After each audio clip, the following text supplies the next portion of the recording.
बिस्मिल्लाहिर्रहमानिर्रहीम अस्सलाम वालेकुम। वेलकम है आप लोग का मेरे चैनल लाइव विद आबिश पे। तो कैसे हैं आप सब? उम्मीद है आप सब अच्छे होंगे। अल्लाह आपको खुश रखे, आबाद रखे। आज की रेसिपी जो है वो माश की दाल चिकन रेसिपी है और ये बहुत ज़्यादा डिलीशियस बनती है। पूरी रेसिपी आपने देखनी है तो चलिए शुरू करते हैं रेसिपी। यहाँ पे मैंने ली है जो माश की दाल मैंने ली है, धोई हुई ली है।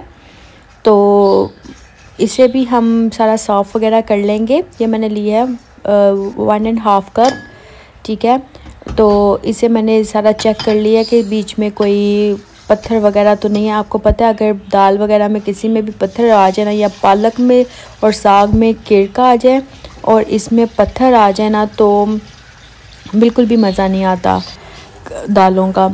तो यहाँ पे मैंने जो है ना दाल अपनी वो वॉश करके भिगो कर रख दिया 2 घंटे के लिए। तो ये चिकन मैंने लिया है, इसे 2 लेग पीस पूरे लिए थे, इनको मैंने कट कर लिया है। उसके ऊपर हम लगाएंगे नमक और थोड़ा ज़ीरे का पाउडर लगाकर इसे हम मैरिनेट कर देंगे 1 घंटे के लिए। यहाँ पे मैंने जो मसाला बनाने के लिए है 2 अदद प्याज ली हैं, 7 से 8 जवे लहसुन के लिए हैं, अदरक का टुकड़ा लिया, 1 टमाटर लिया, हरी मिर्चें ली हैं 3 से 4 अदद। इस तरह से मैंने इन्हें काट लेना है, ठीक है। तो चलिए हम इसे प्रेशर कुकर में डालते हैं। यहाँ पे आप सबसे गुजारिश है कि अगर आप मेरे चैनल पे नए हैं तो मेरे चैनल को लाइक करें, सब्सक्राइब करें, अपने फैमिली फ्रेंड्स के साथ शेयर करें। स्पाइसेस में हम डालेंगे नमक, हस्बे जायका इस्तेमाल करना है, ठीक है। और लाल मिर्च का पाउडर, हल्दी और साथ में लौंग हम डालेंगे और थोड़ा ज़ीरे का पाउडर डालेंगे और 1 अदद दालचीनी का टुकड़ा डालेंगे, बिल्कुल 1 इंच का। इन्हें हम 2 कप पानी डाल के स्टीम दे देंगे। स्टीम हो चुका है, तकरीबन मैंने 10 मिनट्स के लिए स्टीम दी है। तो ये देखें मसाला मेरा जो है ना वो बिल्कुल प्याज वगैरह जो है ना वो गल चुके हैं। अब इस दौरान हम शामिल करेंगे जो हमने चिकन को मैरिनेट करके रखा था, उसे हम इसमें शामिल कर देंगे। और अब हम इसके अंदर डालेंगे ऑलिव ऑयल,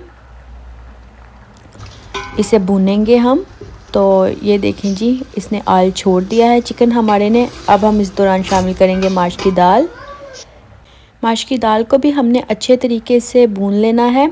और अब हम इस दौरान शामिल करेंगे इसमें कलवंजी, ठीक है, और साथ में मेथी। और अब हम 1 कप पानी डालकर इसे हम स्टीम दे देंगे। स्टीम हमने देनी है 5 मिनट के लिए, ठीक है।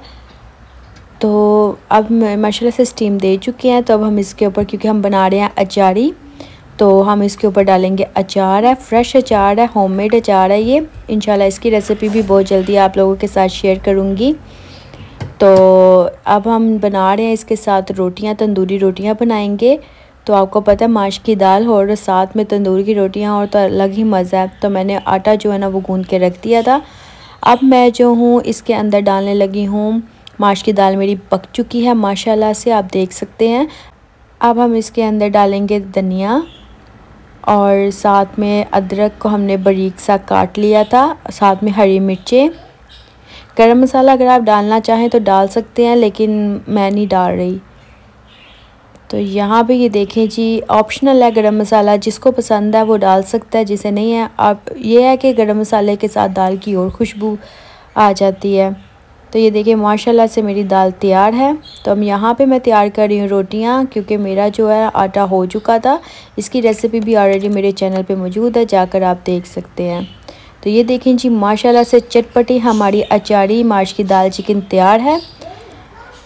तो कमेंट करके मुझे ज़रूर बताइएगा कि आप लोगों को कैसी लगी रेसिपी। इंशाल्लाह मिलेंगे नेक्स्ट रेसिपी नेक्स्ट व्लॉग में। तब तक के लिए अपना ख्याल रखना। अल्लाह हाफिज़।